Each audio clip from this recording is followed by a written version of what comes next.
দেখতাছি কয়দিন যাবত আমাদের পাশের দেশ, বন্ধুর দেশ, ভাইয়ের দেশ টিম ইন্ডিয়া আমাদের বাংলাদেশের তানজিন হাসান সাকিবকে নিয়ে ব্যাপক পরিমাণে সমালোচনা করছে। বলছি দাদারা, আপনাদেরকে একটু মনে করিয়ে দিতে চাই, এই যে আপনাদের মানসুদা মাত্র কয়েকদিন হয়েছে গ্রাউন্ড ফ্লোর থেকে বাইর হয়েছে। দেখেন, আপনাদের ইন্ডিয়ার কিছু কন্টেন্ট ক্রিয়েটর যতই আমাদের বাংলাদেশের প্রতিষ্ঠিত মানুষদেরকে নিয়ে সমালোচনা করেন, কোনো কাজে আসবে না। দাদারা, আপনারা যেভাবে আমাদের দেশের ক্রিকেট প্লেয়ার তানজিন হাসান সাকিবকে নিয়ে পড়েছেন, মনে হচ্ছে আপনাদের আর কোনো কাজ নেই ওই আমাদের দেশের প্রতিষ্ঠিত মানুষদের বিরুদ্ধে সমালোচনা করা ছাড়া। এই যে কয়েকদিন আগে আপনাদের দেশের বাচ্চা কন্টেন্ট ক্রিয়েটর মানসুদা আমাদের এত বড় একটা স্বাধীন দেশকে নিয়ে সমালোচনা করেছিল, যে কারণে তাকে অনির্দিষ্টকালের জন্য গ্রাউন্ড ফ্লোরে ঢুকিয়ে দেওয়া হয়েছিল।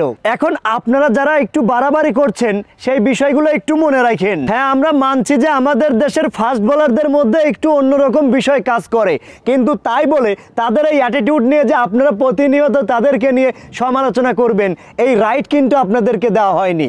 একজন ফাস্ট বোলারের মধ্যে এতটুকুন উত্তেজনা কাজ করতেই পারে, সেই উত্তেজনার জায়গা থেকে সে একটু অ্যাটিটিউড দেখাইতেই পারে, কিন্তু তাই বলে আপনাদের দেশের পাতি কন্টেন্ট ক্রিয়েটর থেকে শুরু করে বড় বড় বৃদ্ধ মানুষও আমাদের দেশকে নিয়ে সমালোচনা করতে পারেন না। এখন ভাই, একজন ফাস্ট বোলার যখন বল করে, সে তার শরীরের সমস্ত শক্তি দিয়ে বল করে, আর সেই শক্তিতে বল করার পরে যদি সে উইকেট পায়, সাধারণত সে একটু আনন্দ উল্লাস করবেই।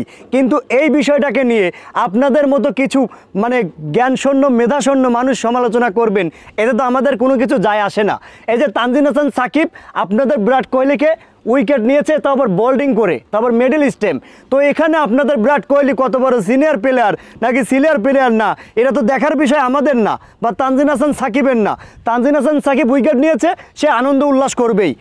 সেখানে আপনাদের বিরাট কোহলি থাকুক আর রোহিত শর্মা থাকুক, বা তার থেকেও বড় বড় প্লেয়ার থাকুক, ক্রিকেট প্লেয়ার থাকুক, এটা তাদের দেখার বিষয় না, এটা তানজিন হাসান সাকিবের দেখার বিষয় না, বা আমাদেরও দেখার বিষয় না।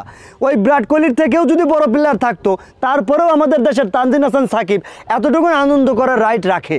ঠিক আছে, তো আপনারা যারা বলছেন যে এই যে বিরাট কোহলির কাছে নাকি আমাদের তানজিন হাসান কিছুই না, আমাদের তানজিন হাসান সাকিবের কাছেও আপনাদের বিরাট কোহলি কিছুই না, এখানে আপনার মতো কিছু চামচার এসে তো মাথা জায়গা দিয়ে কথা বলার কোনো প্রয়োজন নেই। একজন ফাস্ট বোলার সে উইকেট পেলে এতটুকু আনন্দ উল্লাস করবেই, সেটা সকল দেশের ক্ষেত্রে, শুধুমাত্র আমাদের বাংলাদেশের ক্ষেত্রে না। আপনারা কি কম? আপনাদের দেশের বোলিংয়েরা কি কম? তারা কি আনন্দ উল্লাস করে না? অবশ্যই তারাও আনন্দ উল্লাস করে, কিন্তু আপনাদের মতো আমরা বলি না, এতটুকুনি তফাৎ। আপনারা যেভাবে বলেন, আপনারা পাশের দেশ, বন্ধুর দেশ, ভাইয়ের দেশ হয়ে যেভাবে আমাদেরকে বলেন, আমরা সেভাবে আপনাদেরকে বলতে পারি না, যে কারণে আপনাদেরটা চাপা পড়ে থাকে, আমাদেরটা সামনে আসে। ওই তানজিন হাসান সাকিব শুধু বিরাট কোহলি না, রোহিত শর্মা বলেন, বা এর থেকেও বড় বড় ক্রিকেট প্লেয়ারকে উইকেট নেওয়ার পরে সে এরকমভাবে তার উল্লাসটা সে করবে, এতটুকুন রাইট তার রয়েছে। আর তানজিন হাসান সাকিবকে নিয়ে যে আপনারা এভাবে পড়েছেন, পাও কামড়িয়ে কিচ্ছু করতে পারবেন না। এখনও সময় আছে, ভালো হয়ে যান, সাবধান হয়ে যান, মানুষের সমালোচনা না করে নিজেরা ভালো হন। আশা করি আপনাদেরকে বোঝাইতে পেরেছি।